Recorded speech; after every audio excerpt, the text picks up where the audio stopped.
I am so excited to be joined today by Lucy Blackmere, who is going to be sharing her experiences with perimenopause and business. And there's quite a unique twist here from Lucy's story. So it was really important for me to get her on. So, Lucy, welcome to the show. Thank you. Thank you for having me, Claire. Do you want to start us off by just telling us about you, who you are, what you do, and then we can dive deep into the perimenopause? Yeah, of course. So I'm Lucy Blackmore. I own a company called Blackmore Advisory. I'm also known on social media as the Menopause Mum. So you can find me on TikTok, Instagram, Facebook. And I help women and organizations transition through perimenopause, menopause, and beyond so that they're confident and capable in themselves. But I also have a corporate job as well. So I do internal communication. So language is really important for me. And that's for a charity. I've done Oh, that for a amazing. couple of years now and many, many years before that with other organizations. Okay, fantastic. So you keep yourself busy, it sounds like, for sure. I do indeed. Yes. I also homeschool one of my children. So that's Oh my always fun. God. We talk about simplifying at this point in life and I know. creating space for ourselves. Sounds like you have filled every area possible. Amazing. So do you want to take us back to how the perimenopause started showing up for you and when that was for you in life? Of course. So mine's a bit of a different story. And technically, I've never gone through perimenopause. I went through chemical menopause twice. The first time I was 25 years old. And that was as a result of having very severe endometriosis and adenomyosis. For Oh, those that don't know what that is, endometriosis is a condition where cells similar to the endometrial grow outside of the body. It's very painful. It causes severe pain, heavy periods, bleeding, and a whole host of other things. And it's found in every area of the body. It's been found in eyes, it's been found in lungs, and it's just not a very pleasant condition. Endometriosis is like its evil sister, where the cells actually grow into the muscle wall and then try to shed your muscle, which it can't obviously do. So it's like your body is trying to extract its own muscle from you on a regular basis. It's very debilitating in terms of pain. And I'd had lots of surgeries, lots of different types of interventions, and the advice is still this advice, but they're trying to move away from it. Is that the only kind of ways you can really get rid of it are to keep having babies or have a hysterectomy and trying chemical menopause as a way to test if it's actually going to work. So, chemical menopause is where you take a drug. I used something called Cinerel, which is also quite similar to a drug used in IVF. It does something called ovarian shutdown. So, it shuts your ovaries down yeah. and forces you into a chemically induced menopause. So I had that happen twice. The first time it did work, but you can't be on the drug long term. So I came off of it. All of my symptoms eventually came back harder, faster, more intense, and it just was horrific. And we decided that I really needed to go down the hysterectomy route. But before we did that, we would do another chemical menopause to just see if it was actually going to do what we wanted it to do by me being in menopause. And one of the reasons we'd done the first one was on the premise that maybe it might reset my body. Now that doesn't happen. I actually haven't met anyone that's gone through a chemical menopause and has had their body reset Mm. from it. So I don't think that Sounds quite that's. magical. It does sound magical, doesn't it? But it may have happened, but I don't know anyone that has had that actually be the result. But being told in your mid-20s that your options are chemical menopause, have babies, and or have a life-changing operation that Mm, impacts every element of your life is quite challenging and quite an emotional experience as well. yeah. So I had my second chemical menopause and it did work, and had to and then stopped that, and then fell pregnant with my daughter, which shouldn't have happened because I was on medication and Yeah. uh, lots of health conditions that I had outside of just the endometriosis and adenomyosis meant that I shouldn't have been able to have her anyway, but I did. Afterwards, again, the symptoms came back thick and fast. So ended up having a hysterectomy. So I'm now for nearly 5 years post-op. So I'm for nearly 5 years post-menopause. And so for me, all of the menopause experiences that I've had have been sudden cliff edges. There's been no transition. That roller coaster doesn't really exist when you're in chemical or surgical menopause. They're very intense, and Mm. we know that from research that they're much more intense than a natural menopause often is. I'm not saying it doesn't happen, and 25% of women have very severe symptoms when they go through menopause naturally. I'm not comparing the 2. They're not the same, but what happens is effectively the same thing. And I end up having what I call mini perimenopauses every year because I use hormonal implants rather than patches and gels or sprays. And they don't last the full 12 months for me. They're meant to last 12 months, but mine tend to kind of ease off around the 8-month mark. So I have to top up with patches, gels, and sprays. But it means that the symptoms kind of creep in slowly, which I can only imagine is what kind of happens through the perimenopause, where you just start feeling a little bit off. And you're not Yeah. really sure what's going on.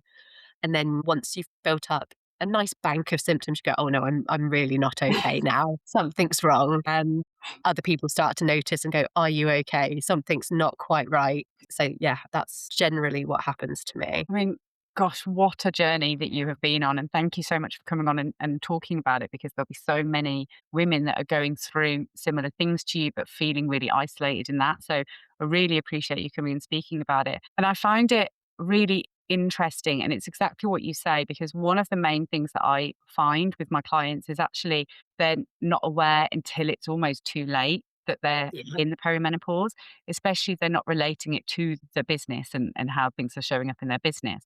So for you, you knew you had a deadline that this was the day it was going to start.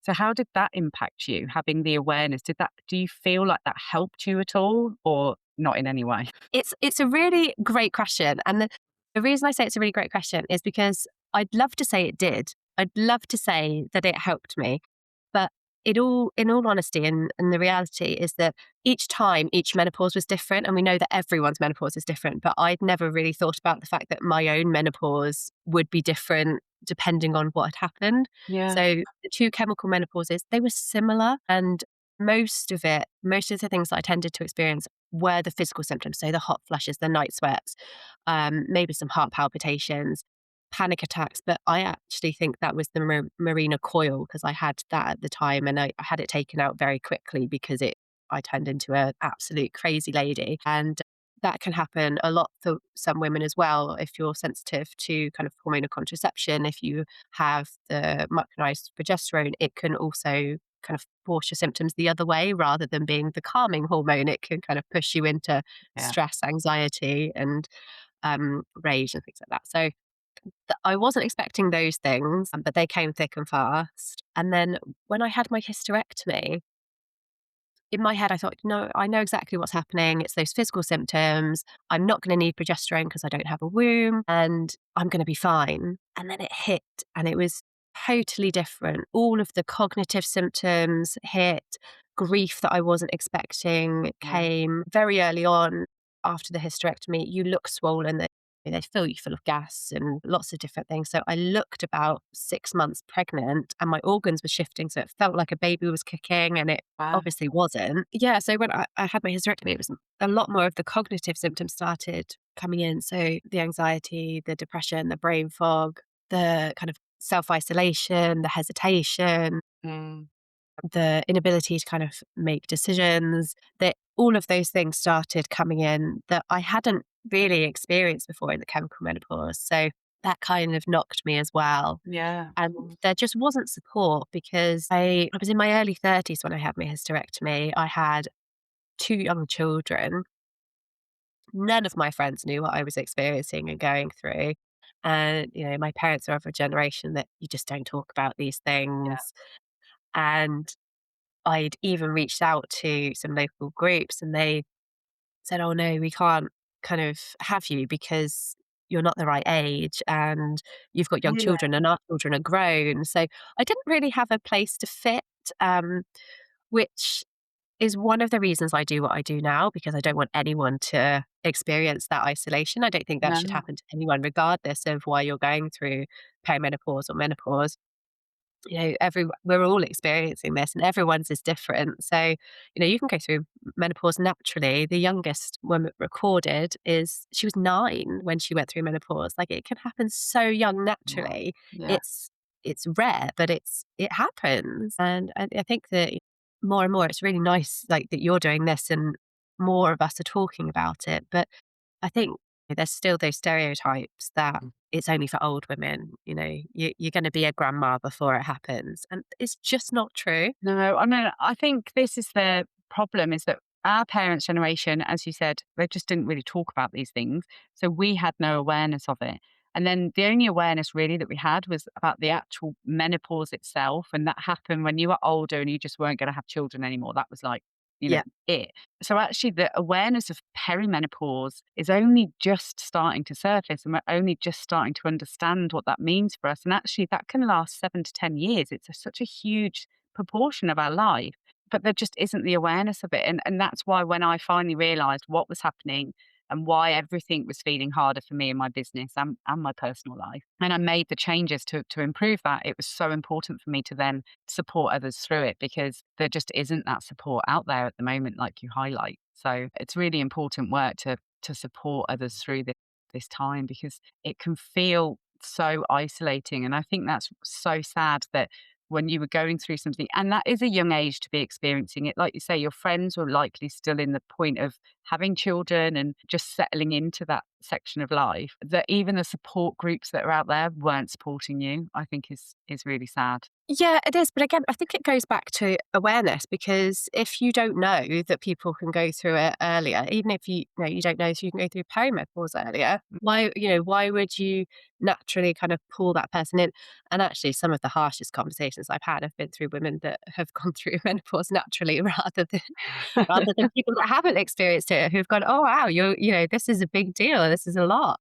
So I think it's so important to just make sure that we're not just targeting the women that are necessarily in it at the moment Hmm. when we're having these conversations, and that support needs to kind of broaden out a little bit more as well. Because I mean, that support network that you've got is going to be the thing that you lean on the most. Yeah. And my son is 14 now, but he can tell when something's not quite right with my HRT, and he'll just go, "Mum, are you okay? Do you need to adjust your HRT? Do you need to go back to the doctors?" And I love that, because he's gonna be, such a great advocate and partner when the time comes for that. Yeah. And, when his sister goes through that or anything else, like he knows how to navigate those conversations. But the reality is most women don't know how to navigate those conversations because we were never taught. It wasn't part of school. And as you said, like, other generations haven't really spoken about it. They just kind of get on with it and don't talk about it. Yeah. And I But I think think sorry. from the doctor's perspective, they still have a very tight age bracket. And if you're not in that age bracket, oh no, you're too young. It can't be that. It can't be the perimenopause. It must be something else. Let's put you on some antidepressants or all of these other Yeah. solutions. So even the NHS, our doctors aren't aware or educated enough that actually it can happen at any point. Now, obviously, you were going through the NHS to have this occur for you. So they had the awareness of that it was genuine for you. But what was the support like from them? Did they give you much information and support through it, or were they kind of So I actually didn't have it through the NHS. I actually went private. okay? I was diagnosed partially through the NHS, and Mhm. the consultant that I ended up using privately was he's the same consultant that I've had for decades. Basically, he's diagnosed every condition that I've ever had and seen me through them all. With support of various other teams, because he's not a specialist in everything. But he's part of the British Menopause Society. He's one of their clinicians. I don't actually think he and his team prepped me particularly well for it either. They did provide some information, but it was very presumptive that I knew what things meant and Yeah, what things were happening.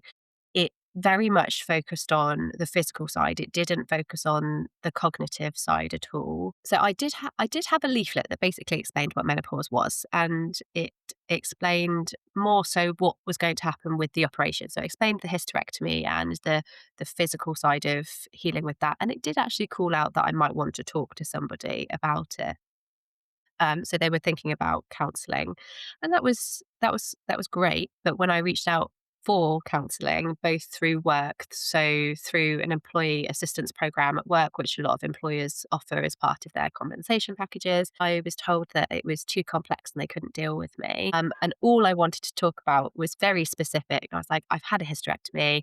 I have children, but I'm actually grieving the fact that I feel like I'm not necessarily a woman anymore and I can't have children anymore. And they said, "Oh no, we just can't do that."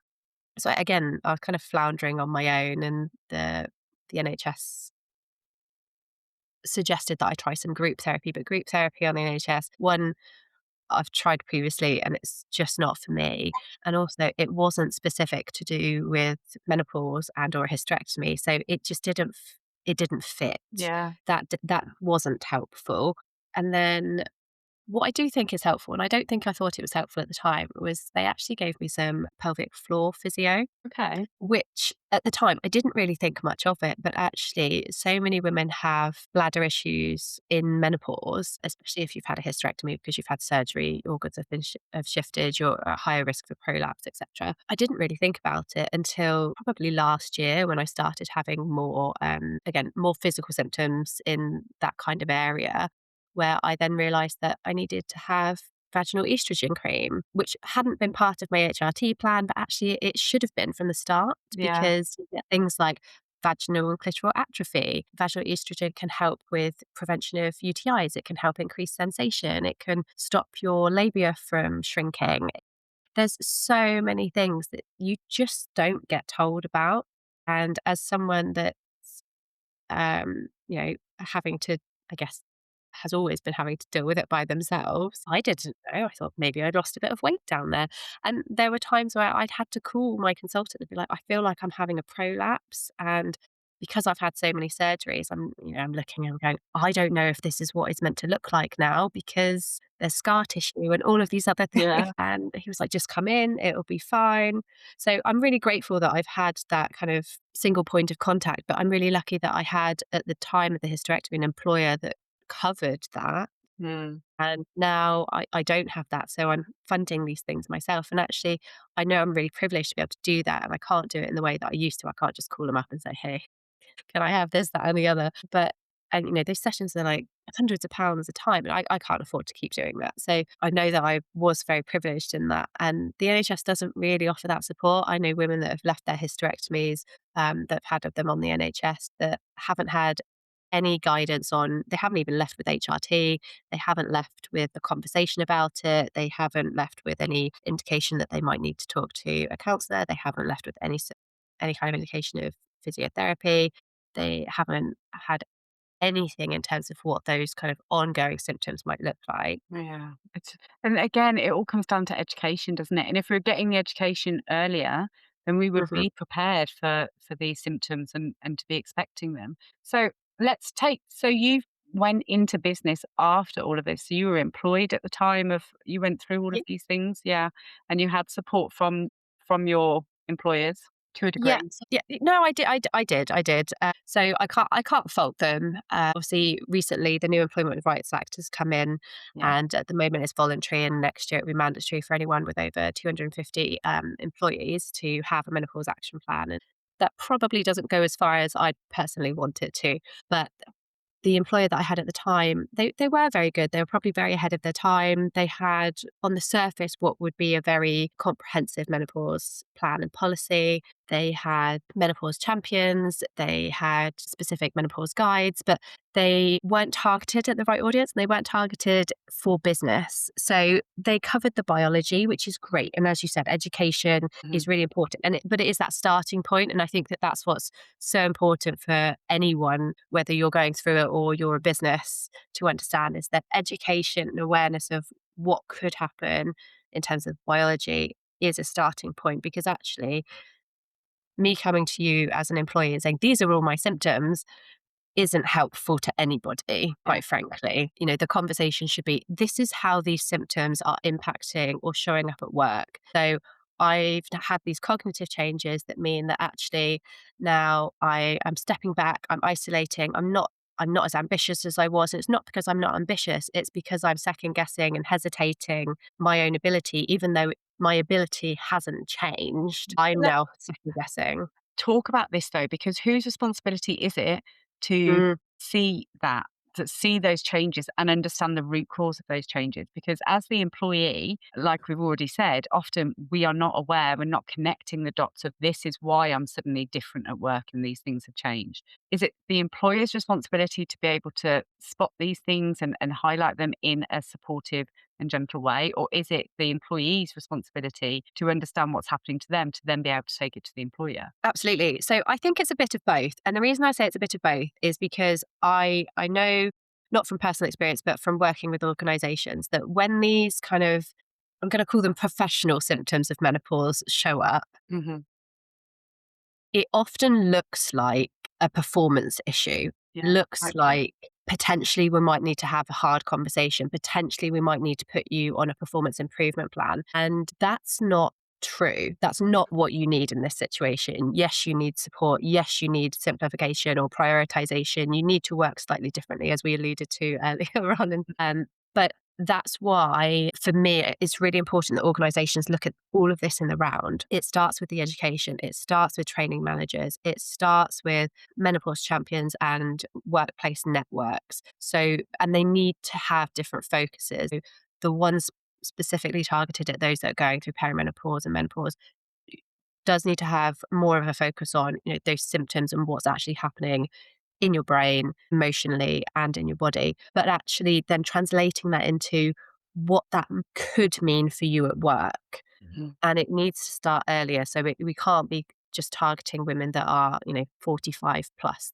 That's not the time for that to happen, especially, if you're neurodiverse, if you've got ADHD, chances are you're going to go through perimenopause even earlier and it's going to aggravate your ADHD symptoms. So even if you didn't think you had ADHD before, you might start coming Yeah. across as ADHD because you can't mask in the same way. And you may not have ever known that before because you were very capable. But then the flip side of that is that you also need to target the managers so that they can have appropriate conversations. And I'm not suggesting that you tap someone on the shoulder and go, I think you might be I know. perimenopausal. It's That's such a not appropriate. delicate, yeah, exactly. That's not appropriate. But to be able to have an open a conversation and say, look, you should be having regular one-to-ones with the people that work for you anyway. You're saying, right, I've noticed some changes in the way you're showing up at work. I've noticed that you're hesitating a little bit more. You've disengaged a little bit. You're a bit more risk averse. You're stepping back. Um, you're not as confident in your ability, and I'm noticing this come across in your work, and potentially it's coming across in meetings with stakeholders, and you're having that conversation, but you're really curious about it. So you're asking the right questions and you're coming at it from a genuine place of curiosity to understand if anything is going on, because that could be for a multitude of reasons. You don't know. Yeah. Someone could be dealing with a family problem at home. Someone could be dealing with a diagnosis of something completely different.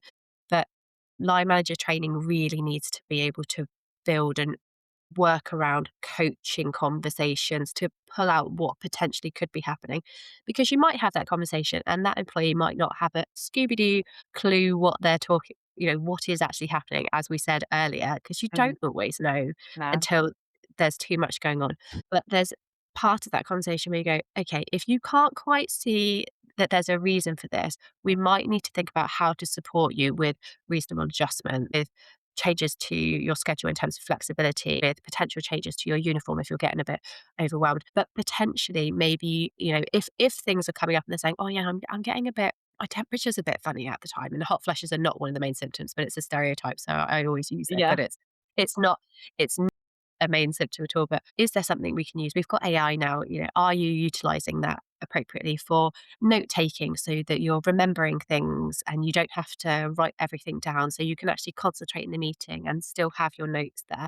So you're not diagnosing and saying this, that, and the other, but you're saying, actually, if you do think that something is a little bit miss, maybe you should talk to someone outside of work. So you're kind of directing the conversation, but not diagnosing, because that's absolutely not your place. Yeah. And then if they come back to you and say, actually, yes, I do think that I'm perimenopausal, because you can self-diagnose that. And, if you're over 42, your GP has to assume that you're perimenopausal. That's just the rule in the NICE guidelines. But if you're any younger than that, and like you said, the reality is you could be in your early 30s and perimenopausal quite comfortably. And if that's the case, they're not really going to run tests. And if they do, they're going to run your FSH levels and it's probably going to come back wrong because it fluctuates so much. It's a really inaccurate read. Your blood work's not really going to tell you the right story. Mm. It comes from both, and it's it is that curiosity piece of, is there something that's happening in me? Am I noticing something? Are they noticing something? What can be done without necessarily always putting that label on it of, yes, it's perimenopause, because you might not know that it's perimenopause until maybe another 2, 3, 4, 5 symptoms hit you and you go, actually, we had that conversation 6 months ago. I think it was perimenopause. The issue with this, though, is that when we're in that moment, so often some of the main symptoms can be anxiety, complete lack of self belief and self worth. So then, if we are being affronted with, we've noticed changes in work, and you're not showing up the same way, or you're struggling with this, that, and the other, it can be taken so personally and really, Mhm. really impact us mentally. So it's trying to navigate that this isn't, you're not in trouble at work. You're not going to be reprimanded for this with just wanting to find a solution. It's so important to use the right language around it, Absolutely. not leave someone feeling inadequate and unrespected at work, and that they're failing at work, because that, unfortunately, that is what so often is happening internally. So Yeah. what can we do if it's a small business? Because most of the audience that are listening to this are either just sole traders working on their own, or in small teams of 5 to 10 people. So what can someone of that size do? Like we've said, there is changes happening that are voluntary for anyone under 250 employees. In reality, when it's such a small team, what changes can be made there, and they don't have line managers and that sort of tier um, tiers in their business? Absolutely. So I think this is definitely where you need to lean into company culture and Mhm. that openness, like I was saying, that curiosity. And as you were saying, it's not a case of reprimanding. It's a case of going, you know, genuinely, are you okay? Is there something we can do to support you? Because something just feels a little bit different. It's not a case of you're doing something wrong or, we're trying to kick you out. That's not it. It Yeah. very much is what's going, what would help you be better at the moment? Like, what would help you feel more supported? Is that, you're not is it that you're not sleeping properly? And it would be better for you to start at 10 versus 9 and work till 6 or 7. Like, would that be better for you? Is there something we can do in terms of, and you've got to take it on a case by case, role by role basis? Because, I mean, I'm going to stereotype again and say, if you're a small business, you're probably working in either close proximity or remotely.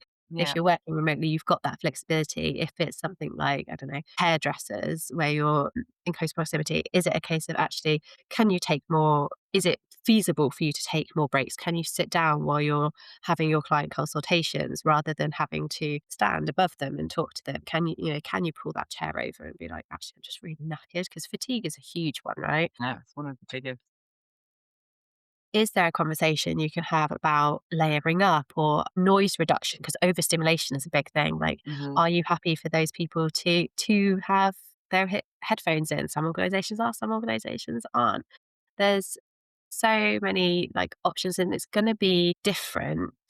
Is it worth doing another risk assessment to really understand, what's happening for that person and thinking about the individual and just saying, what are those things that would make your life easier right now? We want you here. We love having you here. This is happening, you know, and just being that curious friend more than anything. I love that, curious friend. And this is where we need to turn it to ourselves. So when we talk about being a business owner going through this, it's exactly the same actually, that we just need to be a curious friend to ourselves. We need to start asking questions.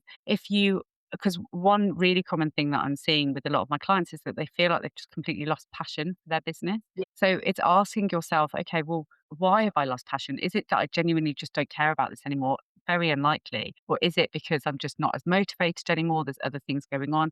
And by asking yourself these questions, but from a curious perspective, that's often how we can start seeing, oh, actually, this is how it's showing up and this is what it's impacting, and noticing more and more things, because there'll be one thing that's really got extreme, and that's what sort of brings your Yeah. awareness to the surface. But then when you look, actually, it's probably impacting lots of different areas. So you went into business after the menopause. How have you had to adapt being an entrepreneur to work with you and support you in the day to day, especially So as you're employed as well? yeah, yeah, tricky. So I have to be really honest with myself.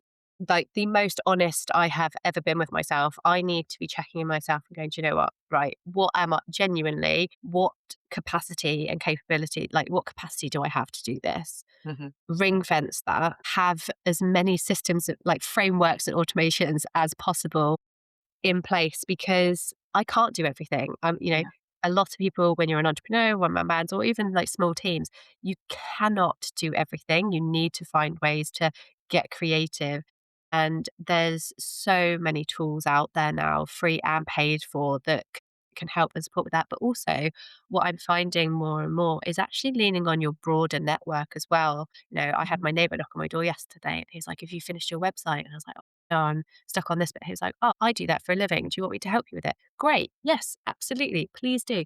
Delegate and outsource where you can, but be very clear with yourself and your own boundaries. And I think that's really hard, especially when you're passionate about something. And I know we were talking about like the loss of passion. And I think that that kind of comes into it because numbness, and it's not necessarily loss of passion, it's this kind of like flatness that you yeah, can feel when you're going through essentially perimenopause where done. yeah, where you can logically think, "I should be really excited about this," or that's really should have really impacted me negatively, but there's just this flatness. Mm, But when you can get those bursts of passion, if they do come back and it's actually something you wanna, lean into, kind of harness it and lean into that, but make sure, for me, sleep is so important. Make sure that having a routine is really important for me, and I'm not saying be like overly rigid with it, but generally, sure, I make sure that I'm going to bed at roughly the same time every night, that I'm kind of winding down away from the screen.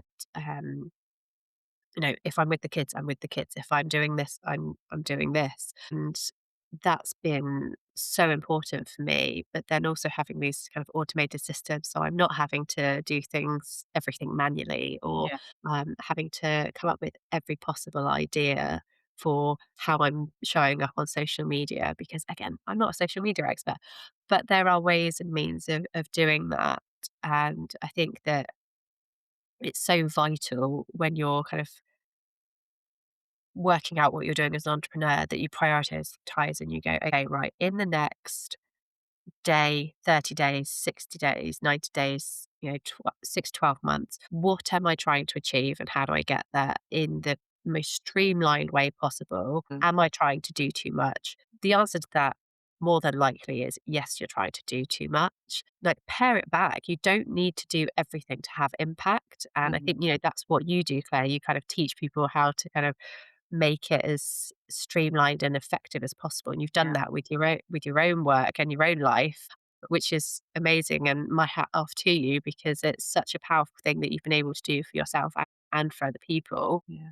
Yeah. It's giving yourself the grace to allow to stop trying to push through, because that is what Absolutely. society has told us our whole lives, and what we've picked up from our parents' generation, like we spoke about earlier. It's always just, I'll push through. Don't listen to yourself. You've got to just always be moving forward, working hard, and all of that. And it just isn't true. And actually, pushing through is the worst thing that you could do at this point. But what I want to ask you here is, because we've both said about listening to ourselves and understanding what we really need.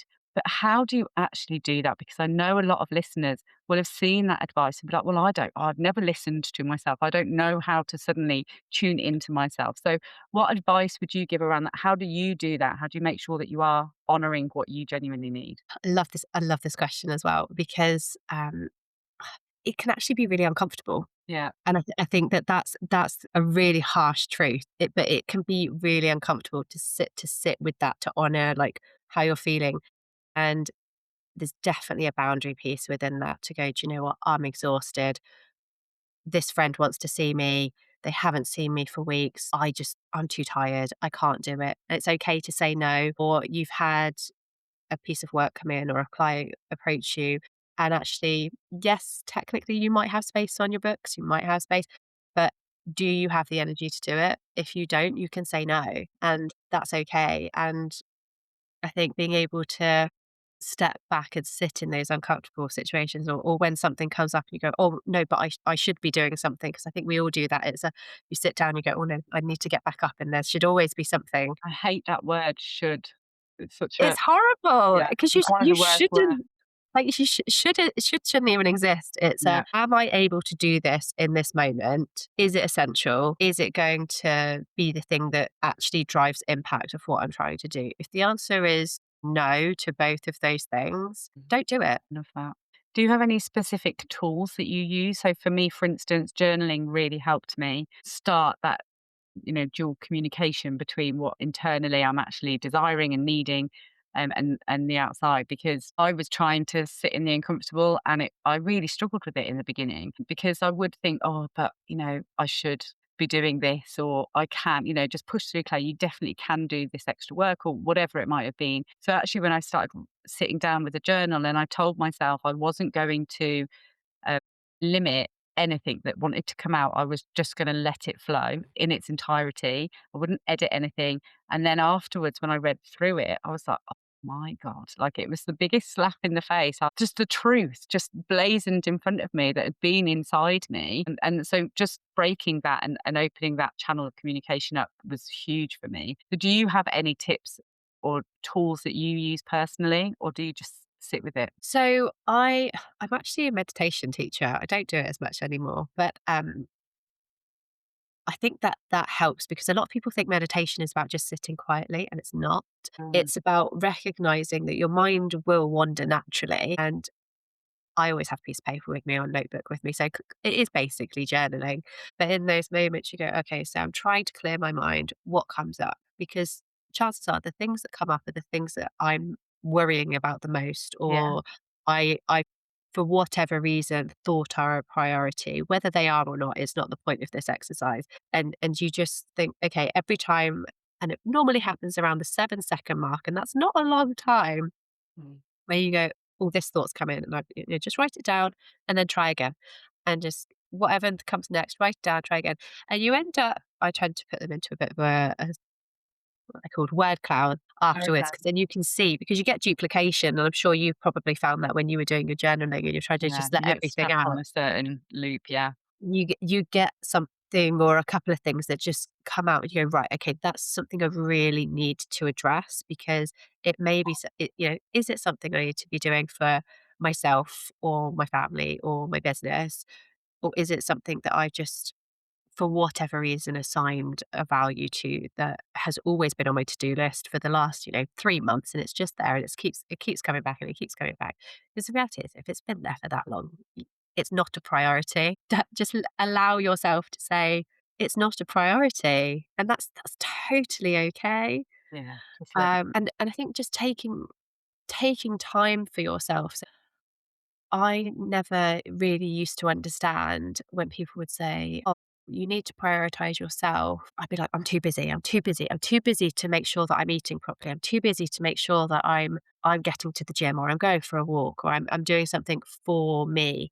yeah. Like, you know, and you drop the hobbies and all of these things, but actually all of those things allow you to kind of find those moments of clarity, of creativity, that when you're busying yourself and trying to push through, you don't have the space for. And you actually end up burning out, Mhm. but also not really getting anywhere either. What I found when I made the time for myself in, just a spot of gardening or a walk or the journaling, when I started making small amounts of time just for me, I was showing up better and stronger and more Exactly. focused in the busy work in my business. So it is so important, and it is actually a really important part of your day to prioritize. I love what you said about journaling, meditation. So I it was really eye-opening for me when I tried meditation so many times, and I'd always been like, my mind does not shut up. I can't do it. So when I can't remember where I saw it, where I learnt it, but actually the point isn't to silence your mind. That was really game changing for me. But I've never heard of actually writing down the thoughts that come up and then being able to review them. And I love that. I'm definitely going to try that. Oh, So please do. I'd love to know how you get on with it, I because will. I'll it's, send you my word cloud. yeah. God knows what will be in it, but I'll see what comes up. You see, thank you so much for joining me today and being really open and honest and raw with your experiences. I really appreciate it. Uh, for the listeners, thank you so much for joining us. If anything that Lucy has shared resonates with you, you will be able to find her on social media. I will put all of her links in the show notes. But Lucy, do you just want to tell us where they can find you? Yeah, of course. So you can find me on Facebook, Instagram, TikTok as the Menopause Mum. It's all one word. There's no dots or hyphens or hashtags or anything in that. It's just the Menopause Mum. Love that. And if you're a business and you want to find me on LinkedIn, it's just Lucy Blackmer. Perfect. Lucy, thank you so much again. Stay tuned. Everything will be in the show notes below. And I will look forward to seeing you all on next week's episode. Have a great week.